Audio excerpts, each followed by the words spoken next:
Es como, digo, ya empezando a hacer caso, ¿qué periodo cubrió Ruiz Cortines? 52 al 58. Del 52 al 58. Esta inestabilidad, por supuesto, está atentando en contra del principio rector de la creación de los partidos, que era mantener el poder. ¿Okay? Necesitamos que se mantenga el poder. ¿Cómo lo vamos a mantener si ya traigo conflictos? Empiezo a tener broncas con los sectores y ya no me van a favorecer por su votación y pueden favorecer a otro o pueden desestabilizar la situación. ¿Qué tengo que hacer? ¿Cuántas mujeres tenemos? No, pues el 35% de la población es femenino. Vamos a darle el voto a las mujeres, que es una lucha que traía desde antes. ¿Y qué pasa si yo le otorgo a las mujeres el derecho al voto? Porque pues claro, van a votar porque yo les diga, voy a votar por mi cuate. Entonces, y van a traer a Adolfo López Mateos, que además era guapo para su época, ¿eh? Cuando llegó así la mujer a hacer, así lo veía, porque era uno de los primeros títulos así de, ya lo ves ahorita y dices tú, no, qué gustito, pero bueno, en la época era, el señor era así. Entonces, por López Mateos, iban a darle voto a la mujer para mantener. Pero eso no va a evitar que empiecen los conflictos.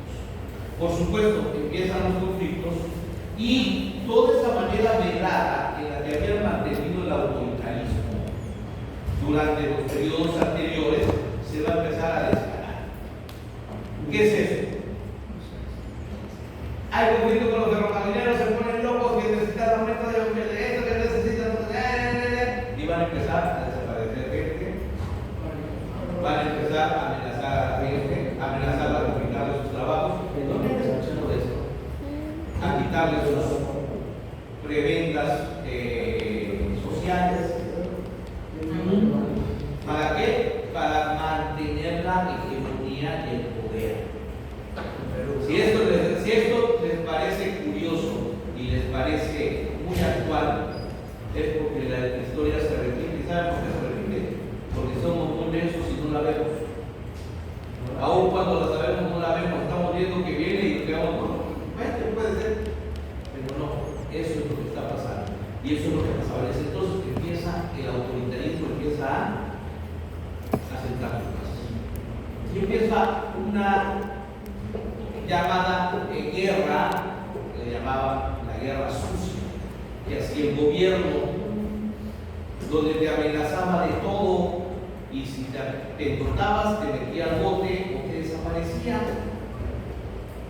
¿Ok? Eso se llama guerra sucia, era la manera de mantener a raya y en control a todos. Entonces, ¿qué es lo que hacía? Tengo conflicto con los ferrocarrileros, están peleando, creaban un grupo de choque, creaban un grupo con el que se ponían a negociar, o creaban un sindicato alterno con el que podían negociar, le daban prebendas, a nosotros nos dejaban al aire, le metían 2 o 3 pinadazos por desapareciendo gente, metiéndolos al bote, ¿sí? Hasta que los trepaban y los subían al grupo que sea conveniente, les daban una lana. ¿Dónde han visto eso? Eso me parece muy conocido. Dígame. El de gobierno con los periodos 58 y el otro también, el de ferrocarril también 58. Pero el primero con el gobierno de El magisterial es el primero. Pero en ambos conflictos es lo mismo. ¿Qué es lo que peleaban? Los maestros peleaban. ¿Qué creen que peleaban los maestros? A ver. ¿Salario? No. Salario. En ese entonces, los maestros no estaban como ahorita. En el 58, los maestros no ganaban como ganan ahorita, que los maestros podían ser clase B. Estaban creciendo hacia allá. ¿Ok? Pero por eso estaban peleando para mejora salarial. ¿Por qué? Porque había muchos maestros, sobre todo maestros rural, que no percibían como deberían de percibir. Hasta la fecha el maestro no gana lo que debe de ganar. ¿Sí? ¿Por qué? Porque el gobierno no le da, y además, si todo está como debe estar y las cosas se dan como se deben de dar, el educador debe ser un instrumento para guiarlos a ustedes a no despertar de seguir densos, ¿verdad? Yo creo que sí lo han logrado, pero no se trata de eso, sino se trata de que el magisterio tiene el poder de despertar conciencia y por eso lo tienen que traer amarrado. Entonces, ¿a quién le vas a pelear? Pues al gobierno. ¿Por qué? Porque el creador de la educación es el gobierno. El 10% de la educación es educación pública, privada, el otro 90% es educación pública. ¿Quién de aquí ha estudiado en una escuela particular? ¿Quién de aquí ha estudiado en una escuela particular? ¿Qué porcentaje es de nuestra población? ¿De pobreza o riqueza? No. ¿Qué porcentaje de entre nosotros es ella? ¿Pero qué es eso? No. ¿Por qué son densos? Tienen que contar cuántos son ustedes acá, el porcentaje a raíz del total. Vaya, si son 20 y 1 está, entonces eso significa el 2%. Carlos, ¿sí?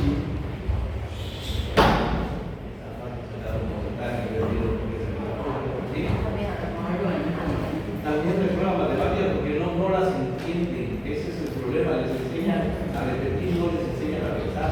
Y lo que deben aprender es a pensar. Por ejemplo, ¿qué significa pi? ¿Qué es pi? ¿Alguien sabe qué es pi? ¿Qué es pi? En matemáticas, ¿qué es pi?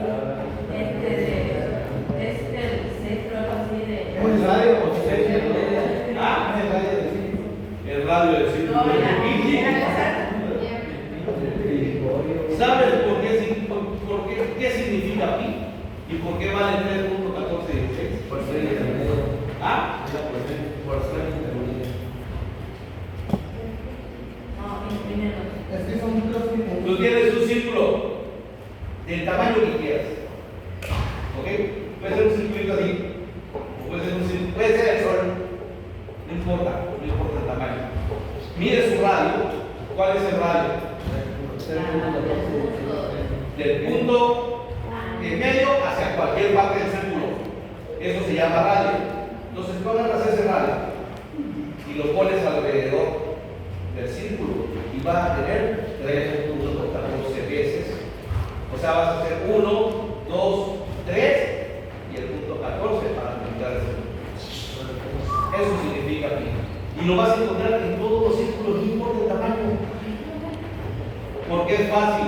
Si tú piensas, por ejemplo, y dices un cuadrado, ¿cómo le saco el área a un cuadrado? Lado por lado. ¿Ok? ¿Por qué? Porque lado por lado va a ser un cuadro necesariamente. ¿Ok? Y si tú tienes un triángulo, es base por altura. Entre dos, ¿no? Entonces es lo mismo. Tú tienes el radio y lo vas a asegurar. No puedes ponerlo de punto a punto ni puedes ver, entonces no quieres una base. Entonces la circunferencia es la base. Y esa circunferencia se llama pi. Y lo multiplicas por A. Y te vas a cuadrar. Y eso que va a decir cuánto mide ese círculo. Es verdad. No es verdad. Es nada más cuestión de pensar.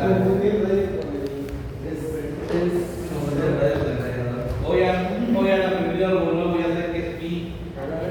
Pipollo. Cuando veas un pipollo así redondo, van a decir, ¿por qué se llama pi? Ajá, porque alrededor 3.14. Claro, porque de aquí para acá sale esto, y eso va a venir 3 veces esto. ¿En serio? Por eso pi es 3.14.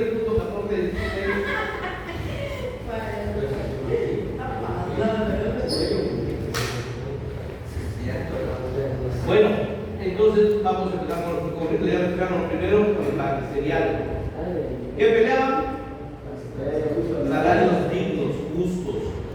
estaban empezando a pelear aguinaldos, estaban empezando a pelear bonos, no existían cuando eso, o sea, el maestro le pagaba su lana, ya quedó. Así como se lo hacían a los médicos, así como se lo hacían a los demás, así como lo hacían con todos. Yo te pago bien pagado, te pago o te pago un salario más o menos, pero no te distribuyo más lana, aun cuando eran empresas productivas. En el caso de, por ejemplo, de los ferrocarriles, pero en la educación no, pero pues empiezan a pelear bonos, empiezan a pelear aguinaldos, empieza el relajo.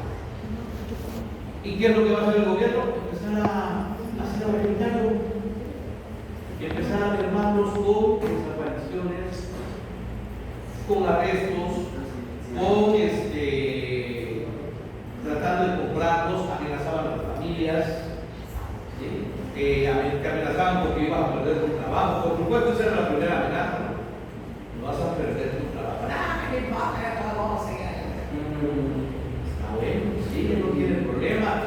Con grupos de choque para mermar física, mental. O sea, era una guerra que se provocaba, esa guerra sucia que se provocaba entre ambos bandos del gobierno y la sociedad, para el gobierno, para mantener el control. ¿Para qué mantener el control? No olvidemos la máxima del positivismo, que hasta la fecha funciona. En una sociedad que está completamente estable, que está bien cuidada, o sea, permanentemente estable, tiende a crecer de manera lineal. ¿Por qué? Porque esa misma estabilidad. Mientras no tenga conflictos, no tienen que distraerse, entonces ¿qué es lo que van a hacer? Van a crecer. Pero empiezan a tener conflicto, ya valor. Y eso es lo que empieza a hablar con la sociedad comunitaria. Empezamos con los problemas de corrupción. Entonces, ¿qué hace Ruiz Cortines? Dice, espérate, para que no haya corrupción, vamos a meter una anticorrupción, pero no solo eso, vamos a hacer que nos declaren qué es lo que quieren, para que no se lleven nada. Eso fue desde los años 50, ¿verdad? Estamos en el año 2025 y seguimos igual. Todos los servidores públicos tenemos que declarar qué es lo que tenemos y lo que tenemos. Extrañamente, solo los servidores públicos de alto nivel aparecen con miles de millones de terrenos, casas, empresas, etcétera, etcétera. Pero mientras lo justifiquen, no hay problema. Pues entonces, imagínense que en ese entonces ya existía el problema y lo único que está tratando de hacer es de controlarlo. No lo están erradicando, lo están tratando de controlar, o sea, para que no todos roben, que roben pocos, entenderlos más. Yo sé que me van a sacar por enseñarles eso, yo lo sé, no se lo tengo que enseñar, pero esa es la verdad. Bueno, entonces vemos cómo el gobierno está cambiando, la sociedad está cambiando y nuestra economía, que antes estaba en crecimiento. ¿Por qué estaba en crecimiento? Porque no teníamos conflictos, porque todos estábamos trabajando por un solo lado, porque estábamos produciendo, creando empleo, ¿verdad? Pero estamos diciendo por eso que al partirse eso, empieza el problema. Ese problema que nos va a llevar a qué? A lo que tenemos hoy, que no nos hemos podido levantar. Bueno, entonces, viene Adolfo López Mateos. ¿Qué va a hacer Adolfo López Mateos? Además de tirar rostro con las nenas, ¿qué va a hacer Adolfo López Mateos? Adolfo López Mateos